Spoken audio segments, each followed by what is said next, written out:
Welcome to the Period Giving Podcast, a podcast that is bold enough to talk about periods and generous enough to celebrate every single person making menstrual justice possible. I am Lisa Marie Kawaya, your host and part of the Period Giving Collective. You're wondering what that is? The Period Giving Collective is a growing movement powered by the radical generosity and a refusal to accept period poverty or shame as normal. In this space, we spotlight the people giving their time, their talent, their treasures, and truth to build a world where menstruation is seen, supported, and celebrated. From the pad makers to the policy shakers to the aunties and activists to the volunteers and visionaries. We are bringing their stories to the mic because in this movement, giving is how we win. This podcast is our love letter to everyone who's ever hosted a pad drive, spoken up in a boardroom, helped a shy girl feel seen, or simply said, period. So let's talk. This season is called How to Period Give, and we're kicking off things with stories that are bold, funny, and powerful, and definitely full of the kind of generosity that fuels real change.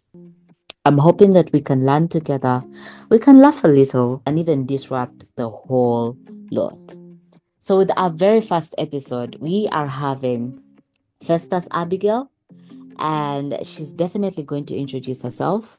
Festus, please tell us a little bit about yourself. We know that you are a visionary in this space, and we are so honored to have you, one, as a founding member of the Period Giving Collective, but also as a guest and speaker on this podcast. So, Festus, the mic is all yours.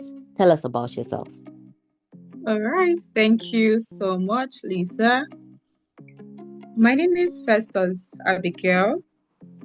I am a girl child advocate and also a menstrual health and hygiene advocate. I go to secondary schools and rural communities, educating women and girls about the subject of menstruation, helping them understand their body more, and also empowering them with resources that they need to manage their menstruation with or their menstrual journey with dignity. Thank you so much for introducing yourself, Festus. Definitely. And we are going to talk about periods and purpose, and definitely when the flow leads the way. So, Festus does amazing work, just like she shared, going around secondary schools, sharing the work that she does, the passion and the purpose that she's holding. So, first things first, what's your most unforgettable period story, and did it shape who you are today? Okay. So, over time, because of my commitment to this, I've been committed to this for the last 5 years.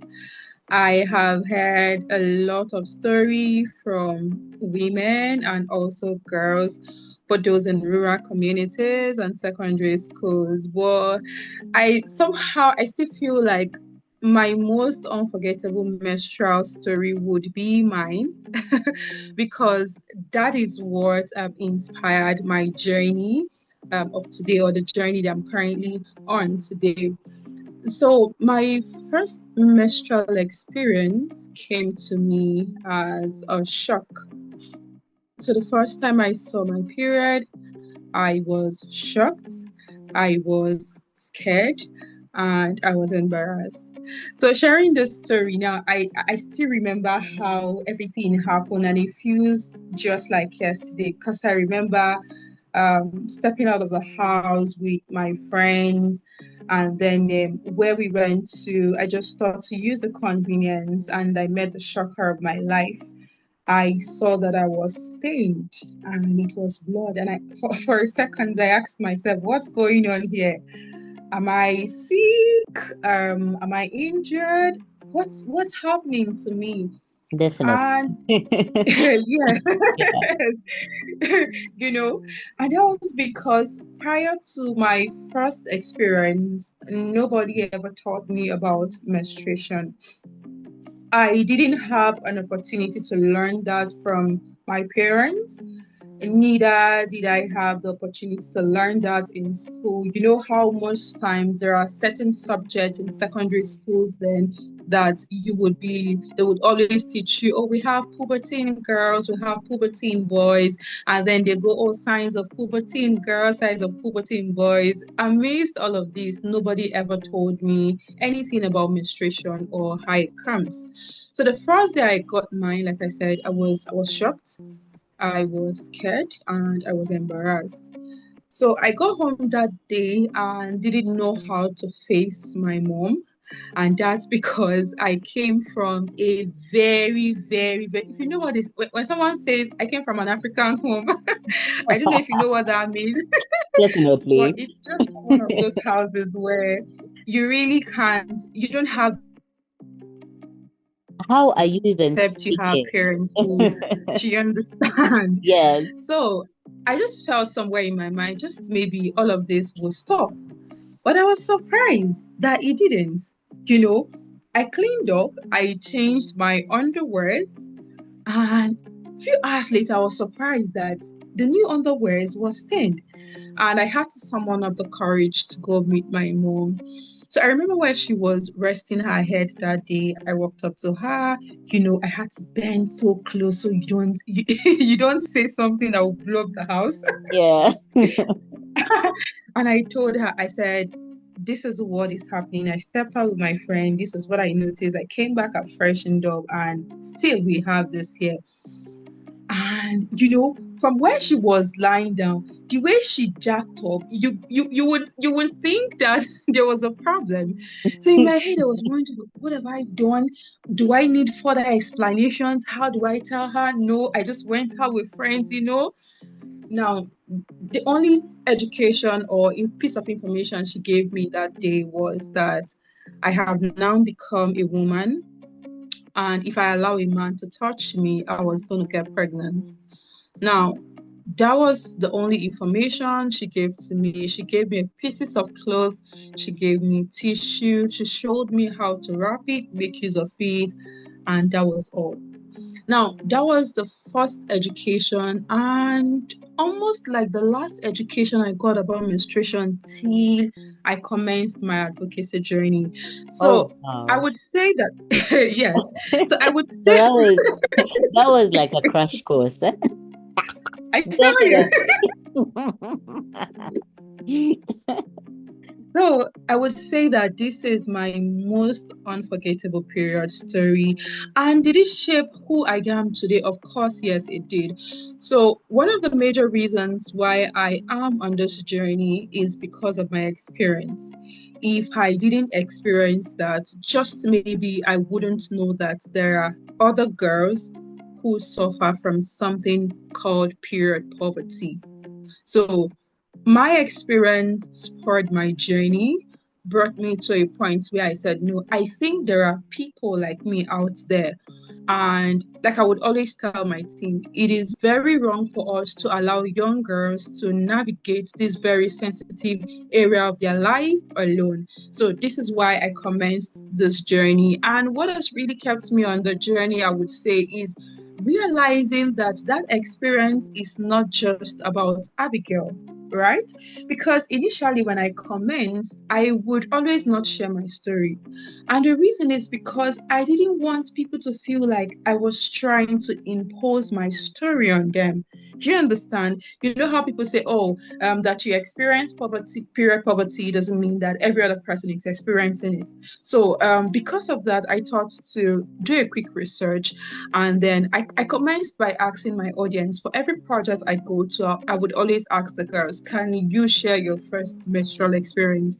And I realized that over 70% of them share similar stories as mine. They always don't get the memo. And when it finally happens, you just give them Yes. batches of information here and there that is almost not necessary. Yes. And then you allow them to find their path by themselves. So, yes, it has shaped who I am today. And of course, while you're sharing all this, all I could hear was, I'm so shocked. And definitely the whole getting shocked has now become your life's purpose. And honestly, that's quite the pivot.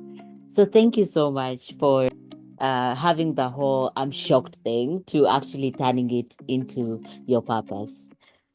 So I just want to dive into what you just shared. One of the things that you highlighted as you shared is that you don't want girls to walk this journey alone. And definitely Mm-hmm, that requires you to speak a lot about this. mm-hmm. What do you have to say to people who still think that talking about periods is too much or not professional?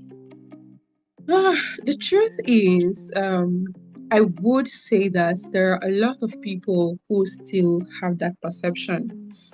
And I'm saying that from a place of experience. Recently I shared a video clip of one of my work. I went to an IDP camp here in Abuja, I'm in Nigeria, and then we had conversation with a couple of the women, and one of the conversations was about menstrual taboos, and then one of the women were sharing their cultural beliefs, about menstrual myths and all of that. And we got a video clip of that, and I posted it recently. And it will interest you to know that one of the reactions I got from that video is that people still feel that it is unprofessional to talk about menstruation in the open. We, Initially when I commenced, I saw a lot of people who felt like, oh, menstruation is a conversation for behind closed doors. We shouldn't bring it to the office space and all yeah, of that. But then initially I felt more like, oh, maybe these ones need to learn more. But the more I continue to journey, I discovered that it will interest you to know there are certain educated people who still think like that. yeah. How do I respond to them? I let them know that they are still they are still far behind. Maybe Mm-hmm. the BC centuries. Well, blatantly, you're like, you man, you guy, you're still behind. Yes, because firstly, how do you say that a phenomenon as natural as menstruation should not be had in the open? That's the first question. Yeah. Now, the second question would be, or the second point would be, so I think that was 2014, the United Nations declared that menstrual health has now become a public health issue. So if it is a public health issue, why are you asking me not to talk about it? Why are you saying it is not an official conversation? Why are you saying that young girls are not allowed to speak up and get support? Exactly. Why? Why? Uh-huh. Yes. I I, need I an see that answer you've to that. already gone into your activism tone already. Why? So yes, so I usually tell them no, no, no, no, no, just grow up, grow up. The world has left you. If you still think that menstruation is a conversation for behind closed doors, then you need to grow up. The world has left you. So I say this to say that even most times you go to public conveniences and you see tissue there. Why can't we have sanitary pads there? I mean, so I don't think people who think that. And another interesting thing I think I need to highlight at this point is it is beautiful to see that we now have organizations who organize conferences and bring in the conversation. And that's because I have attended and I have also spoken in such conferences. I've Yeah. been to a conference where it was just women. They needed to talk about their health, and I was invited to come speak to them about their health. And that was where I had to dive into the practices that most girls indulge in during menstruation. I've also been invited to a community, to talk to women, and So if we have people who now organize conference, I mean a real conference, and bring in this conversation, we have the United Nations who have declared that menstrual health is a public health issue. I don't think we should listen to you saying that we are doing too much. No, you either join us or you go behind the seat. You go you Festus go to has the back said and sit down. no. Take a back seat. She has said no. So we are going to talk about periods loudly and boldly, definitely. So going Yes. So I would into, tell my team, say yeah, it loud, say yeah, it proud, and unashamed. That's the three words. It has to be loud. We have to be proud about it and unashamed about it. So that's it. proud, loud, and unashamed. I hope you're taking that Unashamed. as you are listening to the Period Giving podcast from Festus, all the way from Nigeria. She is loud, she is proud, and she's not ashamed to say it. So definitely Absolutely. thank you for sharing that and telling those people who are talking about us being loud about periods, telling us it's too much, that, you know what, we haven't even started. Now, going Mm-hmm. into one of the biggest questions for today, how are you giving your time, your treasure? Of course, you've talked about it, but tell us a little bit more of how you're giving your time, your treasure, your talent to this work intentionally or accidentally. And also, what's been the most unexpected part of your journey? Okay. How am I giving my time? So after my first experience, I would say 15 years later, I volunteered for an organization, and then one of the projects we implemented had to do with girls, menstrual education, and sanitary pad. And just right there at the event, everything felt so right, so right. It felt more like I have never been sure of something Yeah, the yeah. way I was sure about that. And I told myself, I really need to be intentional about this. So I continued volunteering. And after a while, I said, oh, I think I need to take this a step further. And I had to found a foundation after my name, Festus Abigail Treasure Foundation, popularly known as FAB Treasure Foundation. So we commenced in the year 2020, just immediately after the COVID, and I had to start putting in my time, making research, reading more about it, Yeah. trying to understand, because I now understood that I was dealing with, diverse culture, different people. And I knew that I needed to know more about this so that I'm able to answer all of their questions. So I had to start giving in my time and, of course, my resources, because for every school we go to, we do not leave except we give all the girls their free sanitary pad. So in between Wow. 2020, That's amazing. Flowers for yes, you so and snaps for you. Yes. thank you. So in between 2020 and today, we have been able to give out over 10,000 sanitary pads to women and girls, and also educating them Oh my about, God. yes. Festus, let's slow Yes. down. Let us slow down. 10,000 is not 10,000 is not something you just wrap, and just go over. Let us celebrate you and give you your flowers. Oh my, Thank you. 10,000 is amazing, Festus. Thank you for the wonderful work you're doing. Woo! Yeah. Thanks. Thank Yeah. you.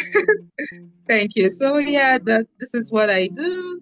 And then I'm going to say, so far over 35 schools are currently part of our beneficiary schools that we visit and ensure that their girls are educated and also get pads. And also the beautiful thing is we have also been able to collaborate with other organizations who share same values as us, both here in Nigeria and outside of Nigeria, and to implement our work to see that we are able to reach this humongous number of women and girls.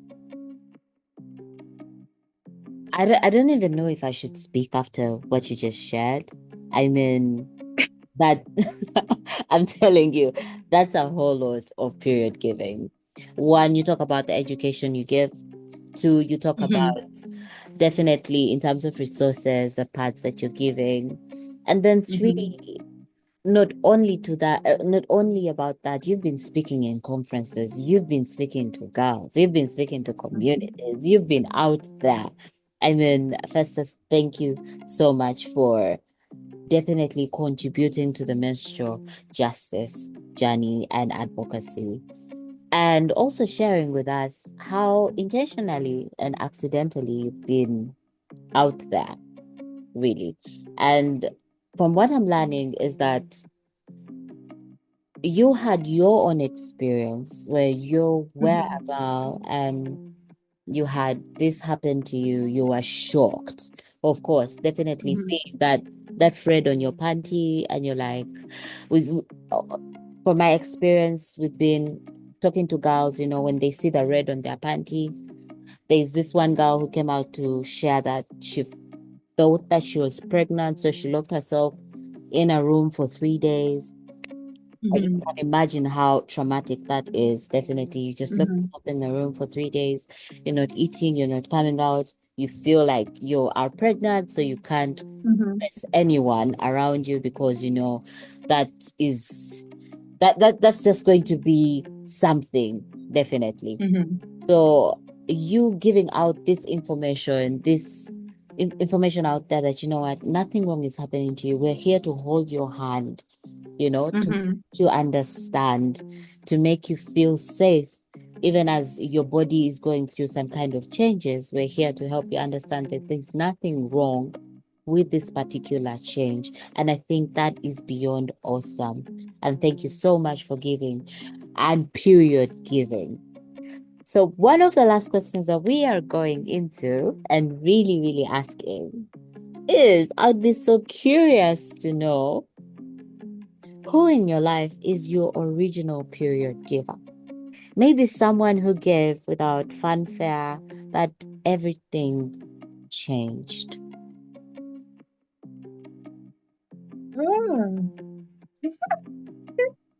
in my life, he's my original period giver. Yes, Uh, okay. I would say my mom. Yes. definitely the So mother. Mm-hmm. yes. So yes, I would say my mom Yeah, because in that point of uncertainty, yes, despite the fact that I didn't get comprehensive information from her, yeah, but I felt like she gave me the best yeah, she had as a then with love. yeah, Because firstly, she made sure that I was not embarrassed yes, by giving me, the pieces of cloth, the mm, tissue, yeah, showing me how to wrap it, mm, showing me how to wash and maintain them, showing yeah, me how to, properly make use of it. So that was it. So I would say my mom. But yeah, then why I initially hesitated is because so in my journey I have had this one person, actually a man, who mm-hmm. has consciously given to our work.